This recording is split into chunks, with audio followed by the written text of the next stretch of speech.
Look, so my dad was a Marine vet from Vietnam, and he impressed on me at a very early age that if you can make it bleed, you can make it die. And what he meant by that is that you should never be afraid of another motherfucking man. Ain't a single one of us fucking bulletproof, and if you know what you're doing, you go into a fight clear-headed, you have a fucking plan of attack, and you can fucking think in the moment, you can take a motherfucker out regardless. So that was part of my mindset from a very early age. And because of that, I didn't have too many really truly scary moments in prison, but I did have a few serious oh shit moments. Like, I don't even think there was a second in prison in which I figured that I was gonna fucking die, or I was worried for my fucking life, or my fucking asshole, or my health in any serious fucking way. But there was a few moments where I definitely didn't know what the fucking outcome of the situation was gonna be. So put on your boner pants, boys and girls. We're gonna talk about some fucked up prison stories.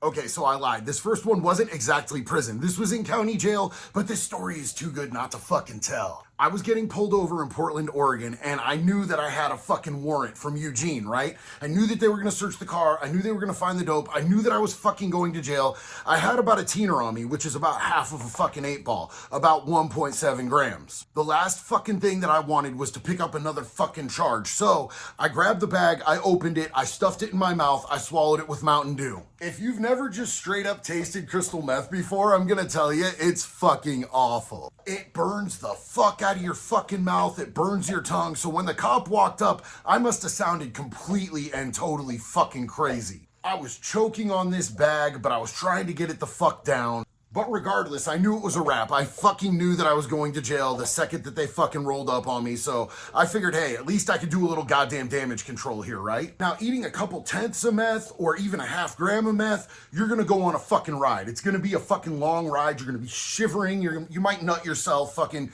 that's probably the worst that's gonna happen. Eating a gram or over a gram, you're gonna overamp, you're gonna lose consciousness, you're gonna wake up jittery as fuck, which is exactly what happened. I don't even remember fucking intake. I don't remember booking. I don't remember anything until I woke up in this fucking cell. I woke up on this fucking top bunk, disoriented as fuck and higher than fucking giraffe pussy. And I almost fell out of the fucking bunk because I didn't realize that I was on a second bunk. I didn't even really know where the fuck I was. I was completely and totally disoriented. But my cellie was this little fucking scrawny ass white kid with blonde hair, and he had 2 fucking crutches and 2 broken fucking legs. I asked him, what the fuck happened to you? He got in a fucking wreck in a high-speed chase, broke both of his fucking legs, and now he was in there. This was one of the only times while I've been incarcerated that I did not demand the bottom bunk. Dude clearly needed it more than I did. And he was a cool fucking youngster. I didn't want to put down on this motherfucker. He put me up on game immediately. He told me, bro, we are like outnumbered here. There is a lot of everyone except white people in here, and they're not really fucking friendly. And I've never had a problem with anyone. Like, I can flow seamlessly through different races because I'm respectful, because I'm not racist. But he told me, yo, you might want to adjust that fucking outlook right now, because I'm telling you, these cats are not fucking chill about it. But I told him I didn't get here by being scared, and I ain't gonna go home scared either, motherfucker. We're gonna run this how we're gonna run this. When they cracked the doors, I went out and I fucking found a book because I needed something to occupy my mind. I was still high out of my fucking gourd, and I needed to try to focus on something because the fucking world was spinning in an off-kilter ass way. They had like a small 2-shelf library full of fucking books that were all old, dusty as fuck, probably smeared with fucking boogers and other bodily fluids, but I was looking, I was fervently like tweaking on these fucking books trying to find which one I was gonna read. This little section was like one of the only blind spots to the fucking cop station. I felt this presence behind me, and I was pretty sure it wasn't the shadow people, although I'm gonna tell you, the shadow people were thick as fuck in that bitch. I turn around and there's this black dude standing like way too fucking close to me for my comfort, right? And I'm like, yo, what's up, man? What's good? He proceeds to tell me, nothing. Nothing's fucking good, cracker. Do you know where the fuck you are? Multnomah County Jail, last time I fucking checked, homeboy. What the fuck's your issue? I'm trying to explain to this dude that, like, look, I get it. You were mistaking me for a white person. I'm pink with red polka dots. I'm Irish as fuck. I don't give a fuck about none of that racial shit, man. Like, none of that shit comes into play. My people were indentured servants, which was the same thing as slaves when we came here. They threw rocks and potatoes at us when we got off the boat. It's all good, bro. I'm not one of those motherfucking white supremacist dudes you think I am. But this dude just keeps rattling off his fucking lips, man. And I see his fists start to clench. And as soon as I see somebody's fists start to clench, I assume they're gonna start swinging on me, so I hit them first. I blasted this dude once in the fucking temple, and I'm going in with another one, and I see that his eye is fucking hanging out of his fucking socket, and he screamed, man. Like, the dude screamed, and he's holding his fucking eye up, and I tried to pull back, and I just loosely kind of hit him in the jaw a little bit, but I turned directly the fuck around, and I went back to my cell, bro. That shit freaked me out. I was too fucking high for that shit.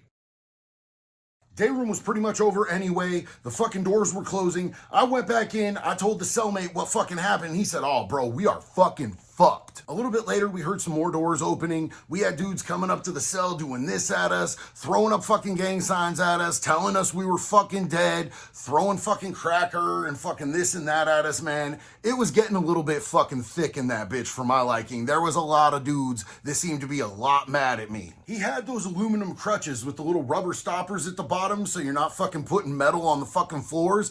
He popped those fucking things off and he's like, here, one for you, one for me, homie. We're gonna ride out. I'm like, fuck yeah. This dude with 2 broken legs is willing to ride out with me. This is fucking great. I'm in this shit. So we're in there posted up waiting for the fucking doors to pop. And I'm like cocked back with this motherfucking thing ready to just start stabbing at fucking faces. He's sitting on the bunk, but he's doing the same ass shit because we know it's all bad when they open the doors. We waited like that for a fucking while, right? And then the door fucking pops open and I'm cocked. I'm ready to go and I hear, delay. Roll it up, you're going home. Lane County did not want to fucking extradite me back there. It wasn't fucking worth their fucking time for a simple petty possession. Their jail was always already full and they didn't want to let someone else out to bring me all the way from fucking Portland. So I got to walk out that bitch. I looked at my fucking cellmate and I said, I'm so sorry, dog. He's like, I'll probably be good now that you're not here. This is actually a blessing. I fucking dabbed him up and fucking got the fuck out. I was still so high when I left that bitch. I was pretty much hallucinating.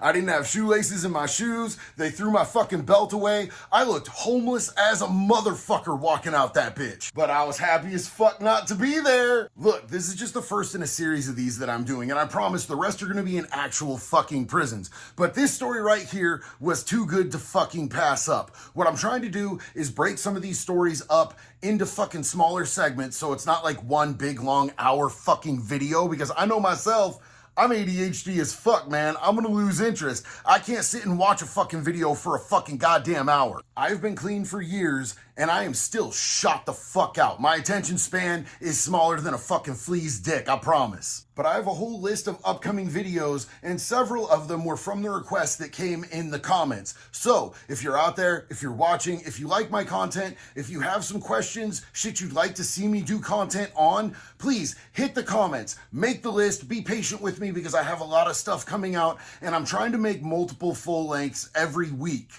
I work a lot, but I'm still on fucking house arrest, so I do have the time to do this right now, and I'm fucking happy to do it. My favorite part about this is where I can interact with you guys and get you guys what you want, answer your questions, make videos on the content that you want to see, because what I'm trying to do here is I'm trying to build a fucking community. Like I have one over on that PG Disney-ass kids app where people dance all the time and eat Tide Pods, but I can actually talk unedited, uncensored about real shit here and not get violated. My account over there stays on fucking account warning all year round. They already banned one of my accounts at over 250,000 followers, and I'm not trying to deal with that shit, so I just post a little bit of fucking softcore over there. This is where I want to get into the real shit, and I want real motherfuckers that want to hear about real shit over here. I appreciate every single one of you guys that subscribed. I appreciate every single one of you guys that visits, comments, shares, all that shit, man. You are my motherfucking people. So keep your head held high and your boots laced tight. I'll see you guys soon.